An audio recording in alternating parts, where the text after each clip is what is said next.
अरे भाई, आज मैं, मेरा स्वरूप ये, कल देह बदल जाएगी, तो मैं तो आपके साथ रहूंगा। तो आप तो यही तस्वीर देखोगे और यही बताओगे कि यही थे, इन्हीं को ढूंढो, और मैं आपके बगल में बैठा, कैसे पहचानोगे? अपने भीतर उतरो, तब किसी बात का प्रचार प्रसार करो। देखो, ये जो शक्तियों की बात, इस तरह की बातें जो नहीं जानते उनको नहीं फैलानी चाहिए। ये उतरेंगे, ये करेंगे। देखो, सीधी सी बात है, गुरु महाराज ने कहा चौथा यज्ञ मैं करूंगा, तो वो करेंगे। इसकी आड़ में दूसरी बातें बताने की कोशिश मत करो। संदेश बिल्कुल साफ साफ आज दे दिया मैंने। हुजूर ने कहा कि कलयुग में, कलयुग जाएगा और कलयुग में सतयुग आएगा। ये आएगा। चंद्र टरे, सूरज टरे, टरे जगत व्यवहार, लेकिन ये नहीं टरेगा। सूरज एक बार पूरब से पश्चिम की तरफ से उगना शुरू कर दे, उत्तर या दक्षिण से उगना शुरू कर दे, लेकिन गुरु महाराज ने कह दिया तो कह दिया, वो तो आदेश हो गया, तो होगा। वो व्यवस्था है, वो व्यवस्था है। तो जब नाम की डोर आपको, आपके भीतर नाम का बीज आ गया, तो नाम की डोर आपके हाथ में, बस नजदीक यहीं पर है, आसपास ढूंढ लो। जैसे वाईफाई आपके मोबाइल में, आपके यहाँ पर व्यवस्था है और वाईफाई तो बस आपके पास में है। आप बस मोबाइल में जाओ और व्यवस्था देख लो, उसको सक्रिय कर दो, ऑन कर दो। तो जिनको नाम का दान मिल गया, वो जब ऊपर चढ़ते हैं, तो जिनको जिनको आप पुकारते हो, ये आपकी सुरतों को रोक नहीं पाते। कमी आप में है। आप कहते हो कि काल के जाल में फंसे, आप खुद को बेवकूफ बना रहे। ये जाल तो है, चलो ठीक है, यहाँ पर बेवकूफ नहीं बना रहे, लेकिन आप इसके भरोसे छोड़ देते हो। ये होता नहीं है। सच बात है कि आप करते नहीं, आप आलसी हो। आपको चाहिए कि आपके बंदे में कोई वजन पे बैठ जाए, आपको लाभ हो जाए। आप यही चाहते हो। जैसे खाना बनाते हो कि मुझे बनाना ना पड़े, और ये मोबाइल में बटन दबाओ और खाना आ जाए, तो यहाँ तक तो ठीक है, यहाँ तक तो ठीक है। ये तो बिल्कुल वैसे बात हो गई कि किसी को आप किराए पे रख लो और वो दौड़ लगाए और आपका वजन कम हो जाए। देखो, ये तो थोड़ी सी व्यवस्था है। असली चीज गुरुमुखी होना है। जब गुरुमुखी हो जाओगे, तो ये सब बातों का मर्म समझ में आएगा। आपसे वादा किया गया था कि आप इन 3 महीनों में, जो लॉकडाउन का जो शुरुआती दौर था, इस पे आप जम के समय दे दो।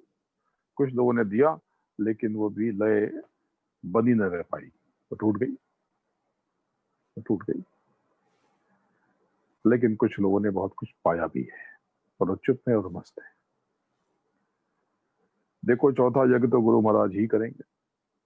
अब बहुत से लोग कहते हैं यज्ञ की क्या जरूरत, तो आप जानते ही नहीं हो। यज्ञ किस लिए?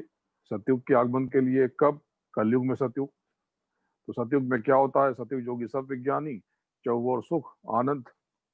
तो ये आनंद कहाँ से पैदा होगा? ये सुख कहाँ से पैदा होगा? कर्मों से। तो ये क्या है? यज्ञ, कर्मकांड।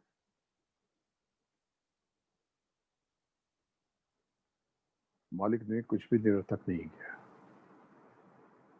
कुछ भी यूं ही नहीं था। उनकी हर चीज में रहस्य। और उन्होंने, देखो, कोई आपको ऐसे अपना अलग संप्रदाय, अलग मत बना करके कुछ नहीं। उन्होंने कहा अपने भीतर उतरो। उन्होंने जो बाना पहनाया टाट का, ये तो त्याग तपस्या का बाना था। वो कोई अपना समूह बनाने की कोई व्यवस्था नहीं थी।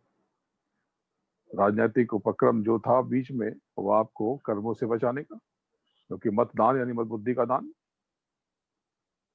आपने जिनको चुना, वो जो कांड करेंगे, जो कर्म करेंगे, वो भी आप भोगोगे। तो तब ये नोटा और जैसी व्यवस्था नहीं थी। तो जब आप गुरुमुखी हो जाते हो, तो आपके लिए सब बड़ा सहज हो जाता है, और ऊपर चढ़ते हो, तो ये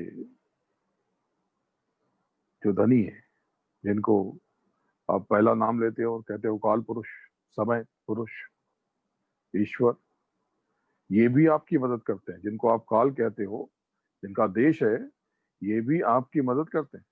लेकिन गुरुमुखी तो होना पड़ेगा। लेकिन आप जो है गुरुमुखी होने का अभिनय बहुत करते हो, इससे कुछ नहीं हो। देखो ये जो कर्मों का लोक है, कितनी बार कहूं, हर बात खोल के नहीं कही जा सकती।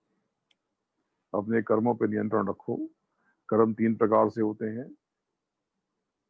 ये जो काया से होते हैं ये तो कर्म है ही, इसके साथ वाणी से भी और विचार से।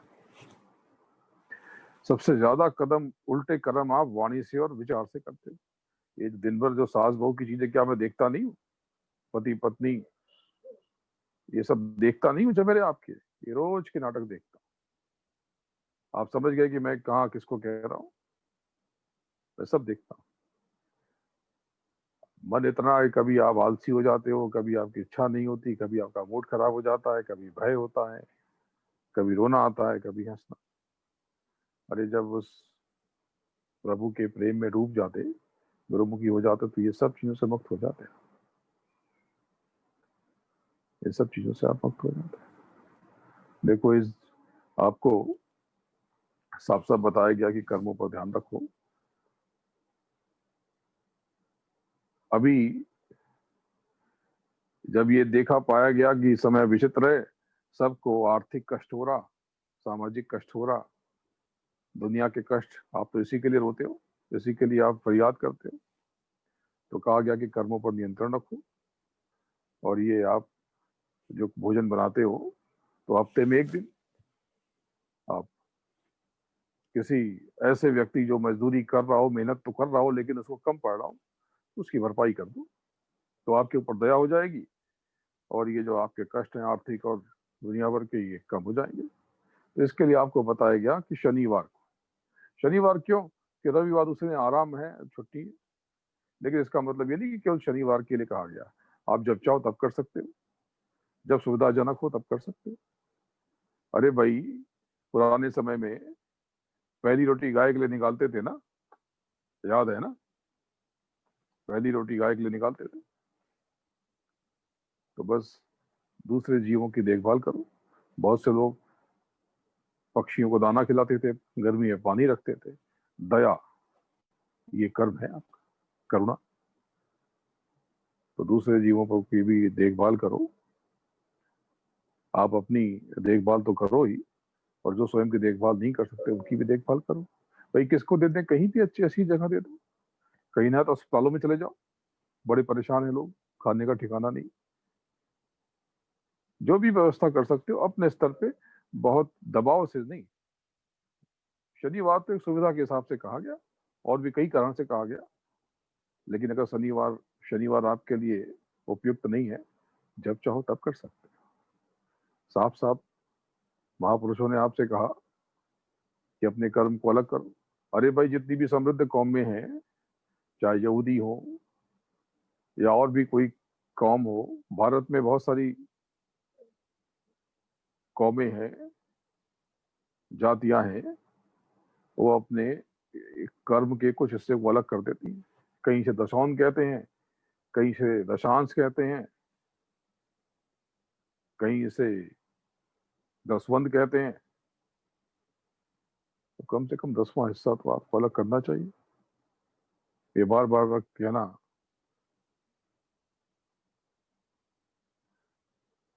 नियमित रूप से अलग कर दो। अलग लिफाफा बना दो, अलग खाता खोल दो, अलग करो। बहुत जरूरी है, ये बीज है। आपसे वादा है